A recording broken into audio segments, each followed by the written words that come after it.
रूस के बेलगोरोड पर यूक्रेन के हमले। यूक्रेन के बेलगोरोड पर 40 ड्रोन हमले। रूसी सेना ने 26 ड्रोन इंटरसेप्ट किए। बेलगोरोड के कई गांवों में नुकसान।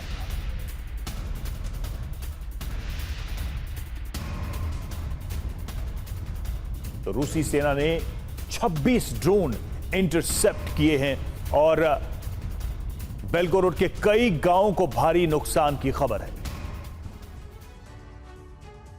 कुछ वक्त पहले रूस के प्रेसिडेंट व्लादिमीर पुतिन ने कहा था कि अभी युद्ध में परमाणु हथियारों के इस्तेमाल का वक्त नहीं है, लेकिन अचानक से रूस आक्रामक हो गया है और परमाणु ड्रिल करने लगा है। दुनिया भर में खौफ का माहौल है। तमाम देशों की खुफिया एजेंसियों को शक है कि पुतिन ने परमाणु डॉक्ट्रिन बदल दी है। ऐसे में वो कभी भी हमला कर सकते हैं और उनके निशाने पर नाटो देश हो सकते हैं, क्योंकि उनका टारगेट सिर्फ यूक्रेन नहीं बल्कि कई और देश भी हैं। अब सवाल यह उठ रहा है कि अगर पुतिन ने परमाणु हमले का इरादा कर लिया है तो पहला टारगेट क्या होगा? क्या पुतिन ने यूरोप विध्वंस का ब्लूप्रिंट तैयार कर लिया है?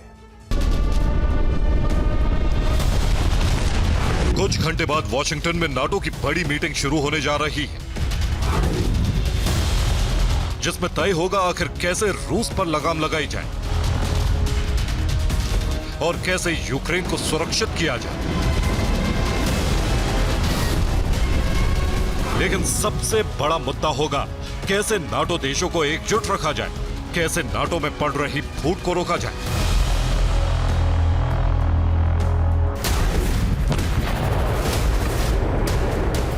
क्योंकि पुतिन के एटमी प्रतिशोध से खलबली मच गई है। हालात ऐसे हैं कि रूसी गठबंधन का विस्तार बढ़ता जा रहा है।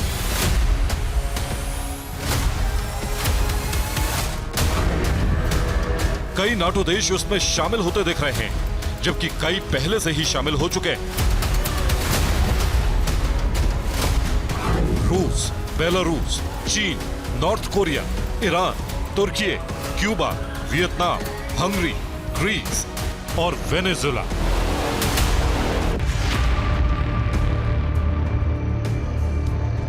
इसके अलावा कई अफ्रीकी देश हैं जहां अमेरिका और दूसरे नाटो देशों का विरोध शुरू हो चुका है। वहां भी रूस का दबदबा बढ़ने लगा है।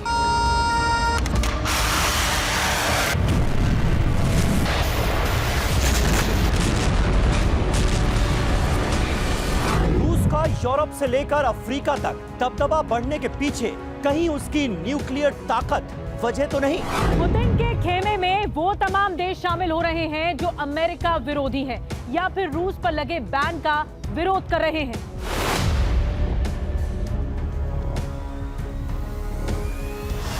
एक तरफ रूस ने अमेरिका को युद्ध विराम का प्रस्ताव सीक्रेटली भेजा, दूसरी तरफ एटमी ड्रिल शुरू कर दी।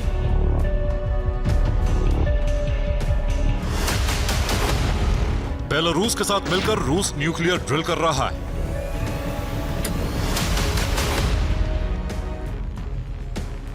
जिसमें यार्स मिसाइल के 100 किलोमीटर तक डिप्लॉयमेंट की तस्वीरें भी सामने आई।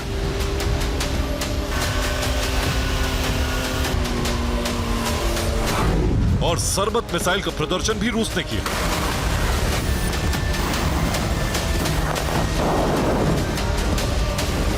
क्या रूस की ये न्यूक्लियर मिसाइल की नुमाइश सीधे तौर पर नाटो को चेतावनी कि अगर रूस के विस्तार में कोई अवरोध बना तो रूस की एटमी मिसाइल तैयार? रूस की सेना ने अचानक एटमी युद्ध अभ्यास शुरू किया है। पुतिन ने अचानक से न्यूक्लियर डॉक्ट्रिन बदली।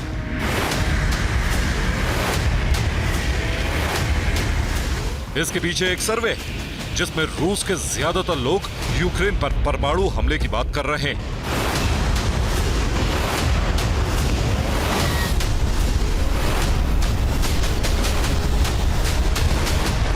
रशियन सर्वे एजेंसी लवादा सेंटर के मुताबिक रूस का हर 3 में से 1 नागरिक ये चाहता है कि यूक्रेन के खिलाफ परमाणु हथियारों का इस्तेमाल किया जाए। पिछली बार के सर्वे के मुकाबले इस बार यूक्रेन पर एटमी हमले की तरफदारी करने वालों की संख्या 5% तक बढ़ गई है। करीब 1 साल पहले इसी तरह का सर्वे किया गया था। कुछ दिन पहले ही बेलारूस के साथ मिलकर रूस ने दूसरी स्टेज की न्यूक्लियर ड्रिल खत्म की थी, लेकिन अब फिर से रूस ने परमाणु ड्रिल शुरू कर दी। ये फैसला अचानक से लिया गया है।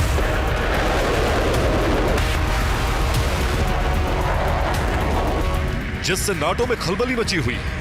कुछ घंटे बाद वॉशिंगटन में होने वाली नाटो मीटिंग में यही मुद्दा छाया रह सकता है।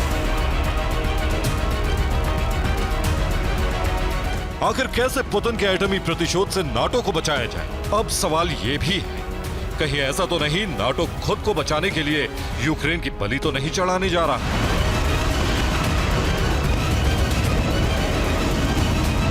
क्योंकि अमेरिका ने अभी तक यूक्रेन पर रूस की परमाणु धमकी का जवाब नहीं दिया है। उसका पूरा फोकस सिर्फ नाटो पर है।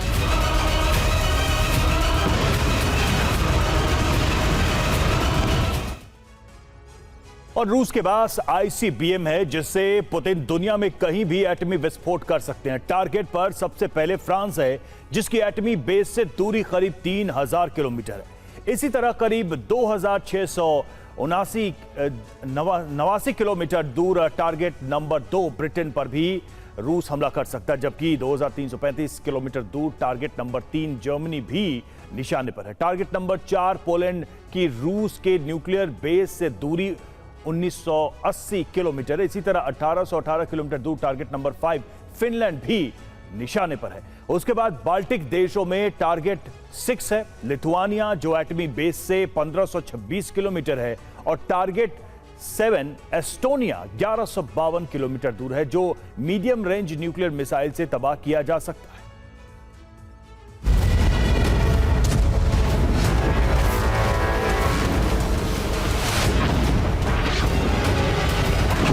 पेंटागन में इस बात का कोहराम मचा हुआ है कि कहीं पुतिन परमाणु प्रलय का बटन ना दबा दे।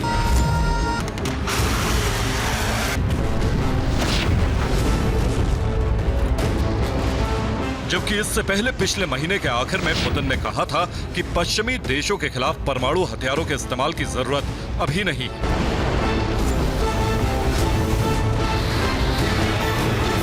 लेकिन अचानक से वक्त बदल गया, जज्बात बदल गए और पुतिन की न्यूक्लियर डॉक्ट्रिन भी।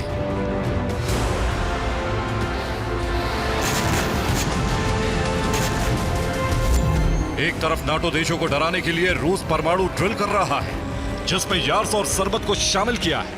दूसरी तरफ रूस की नॉर्दर्न फ्लीट अमेरिका के पास वेनेजुएला तक पहुंच गई है। नॉर्दर्न फ्लीट ने वेनेजुएला के स्वतंत्रता दिवस की परेड में भी हिस्सा लिया। यह अमेरिका की घेराबंदी के लिए रूस की तैयारी है।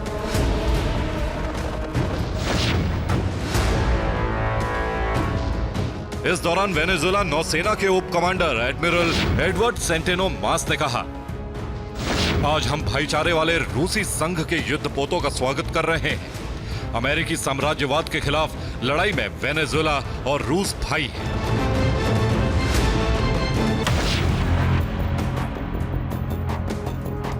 यानी पुतिन नाटो के सदस्य देशों को अलग अलग मोर्चों पर घेर रहे हैं, जिसमें सबसे ज्यादा खतरा अमेरिका को है, क्योंकि यूक्रेन को सैन्य मदद के मुद्दे पर नाटो में भी फूट पड़ने लगी है।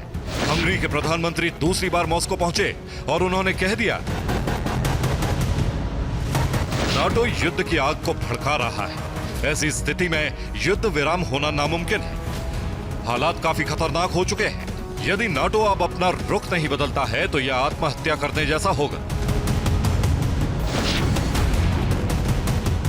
हंगरी के प्रधानमंत्री अचानक से रूस दौरे पर गए थे। उन्होंने इसे शांति यात्रा कहा, लेकिन इस यात्रा ने नाटो में पड़ती फूट को उजागर कर दिया है।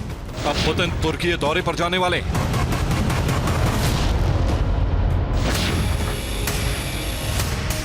एक तरफ अमेरिका की घेराबंदी, दूसरी तरफ नाटो को कमजोर करने की प्लानिंग। पुतिन डबल ट्रैप पर काम कर रहे हैं। जाहिर है ऐसे में नाटो में खलबली तो मचेगी। वैसे भी रूस परमाणु हथियार के मामले में सबसे आगे है। उसके पास 5977 परमाणु हथियार हैं, जिसमें से 4380 लंबी दूरी के परमाणु हथियार हैं, जो 1710 अलग अलग जगहों पर तैनात हैं, जिसमें 870 एटमी बैलिस्टिक मिसाइल, 640 सबमरीन से लॉन्च मिसाइल और 580 न्यूक्लियर बॉम्बर की तैनाती की हुई है। यानी पुतिन हर परिस्थिति के लिए तैयार है। या तो उनकी शर्तों पर युद्ध विराम हो, नहीं तो नाटो से यलगार तय है। Bureau report, TV9 Bharatvarsh.